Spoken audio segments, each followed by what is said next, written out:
Hello guys, আমি মনিকা আরও একটা নতুন রেসিপির সাথে তোমাদের কাছে চলে এলাম। দেখো, রেসিপিটা হচ্ছে গন্ধরাজ লেবু দিয়ে বানাবো। তাই দেখে হয়তো অনেকে চিনতে পারছো এটা গন্ধরাজ লেবু। আর এখানে পেঁয়াজ, লঙ্কা, টমেটো সব কুচিয়ে নিয়েছি। মাংসটা ভালো করে পরিষ্কার করেছি, আদা রসুন গ্রেট করেছি। আর আলু দেবো একটু। আমাদের এখানে আলু না দিলে চলবে না, আমার বাড়িতে তোমরা আলুটা স্কিপ করে দিতে পারো। আর অল্প টক দই। মাংসটার মধ্যে টক দই, হলুদ, নুন, তেল আর নুন দিয়ে মাখিয়ে নেব। প্রথমে তেলটা গরম করতে দিয়েছি, আলুগুলো ভালো করে তুলে রেখেছি। ওই তেলেতেই একটু গোটা গরম মশলা এবার এই যে কাঁচা পেঁয়াজ, টমেটো, কাঁচা লঙ্কা এগুলো একসাথে দিয়ে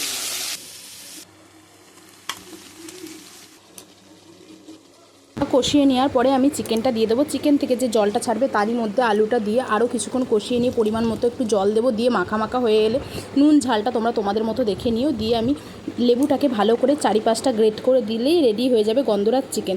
এইভাবে একবার বানিয়ে খেয়ে দেখো, ভালো লাগলে অবশ্যই লাইক কমেন্ট করে পাশে থেকে